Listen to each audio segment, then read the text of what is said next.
Bonjour et bienvenue dans ce nouvel épisode de Zéro à Héros en SEO. Je suis ravi de t'accueillir. Aujourd'hui, on va parler du fichier sitemap.xml. Je m'appelle Dimitri Ajon, je suis le dirigeant et fondateur de l'agence web Infoconception et mon métier, c'est la création de sites internet, le référencement, les réseaux sociaux. Ça fait 16 ans que je fais ça et autant te dire que j'ai un max d'astuces à te partager. Donc si tu couffes, et voilà, j'ai déjà foiré mon intro, mais c'est pas grave. C'est un podcast sans montage, sans réécoute, sans filet, maintenant tu le sais. Si tu kiffes cet épisode, n'hésite pas à t'abonner, à mettre une note sur la plateforme de ton choix et à laisser un commentaire. D'ailleurs, je tiens déjà à remercier Serpentix, qui est notre sponsor du podcast. Serpentix, c'est un outil qui te permet de remonter mieux sur Google en te filant de l'aide sur un plan de rédaction. Tu lui entres le mot-clé sur lequel tu veux te positionner, il te file tout le plan de rédaction, tu as juste à suivre la recette pour remonter sur Google. N'hésite pas à cliquer sur le lien dans la description et en plus avec ce lien-là, tu auras tes crédits doublés, donc je te conseille de le tester.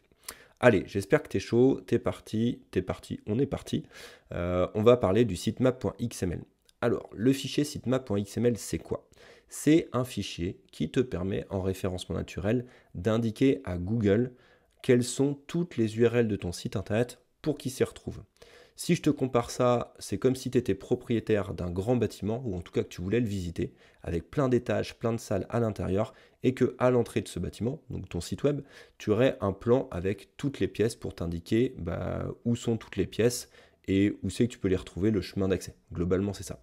Donc le fichier sitemap.xml, c'est vraiment ce but-là, c'est d'indiquer à Google quelles sont toutes les URL de toutes tes pages web pour qu'ils puissent aller les explorer. Donc ce fichier, c'est un fichier de programmation, comme du HTML, comme du JavaScript. C'est un fichier en .xml. Et ce fichier-là, tu peux le générer avec des outils comme Yoast SEO, RankMath SEO ou encore SEO Press. Donc ça, c'est des plugins sur WordPress. Tu peux le générer avec plein d'extensions, comme ça, si tu es sur WordPress. Sur PrestaShop, il y a un système qui permet de le faire, je crois, nativement aussi. Sinon, il y a des outils en ligne qui te permettent de générer ton fichier sitemap.xml. Qu'est-ce que je m'étais noté sur le fichier sitemap.xml? Je reprends mes petits trucs.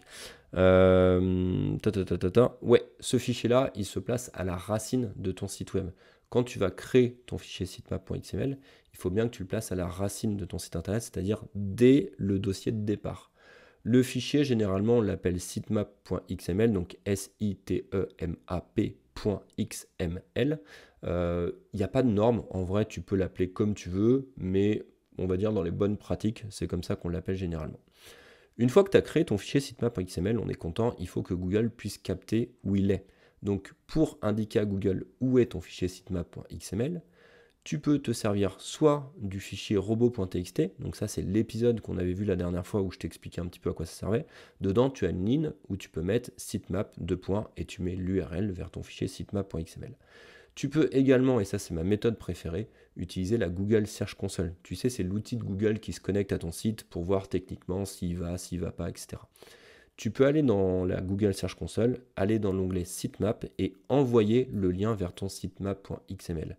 L'avantage de ça, c'est que tu pourras suivre en temps réel les pages que tu as envoyées versus les pages que Google a indexées, c'est-à-dire qu'il a exploré et qu'il a enregistré. C'est hyper intéressant parce que ça permet de suivre l'avancement d'indexation de ton site internet, c'est-à-dire de savoir, je sais pas, tu as fait 100 pages sur ton site, tu as envoyé ton fichier sitemap.xml avec les 100 pages, et Google, est-ce qu'il a décidé d'explorer et d'indexer les 100 pages, ou est-ce qu'au contraire, il a décidé d'en prendre que 50 ou 70%, et là, du coup, tu pourras enquêter pour savoir quelles sont les pages qui sont non indexées, non explorées, et essayer de comprendre pourquoi. Voilà, je pense que je t'ai à peu près tout dit. Qu'est-ce que je m'étais noté d'autre? Moi, je pense que j'ai fait le tour. Donc, on rappelle, on fait un petit récap. Le fichier sitemap.xml, c'est hyper important. Ça permet à Google de connaître l'ensemble des URL de pages de ton site internet.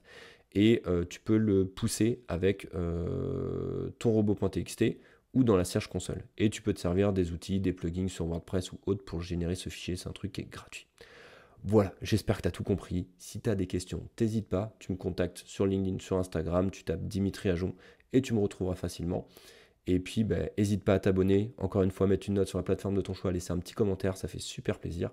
Et on se retrouve très bientôt pour un prochain épisode. D'ici là, prends soin de toi SEO. Ciao!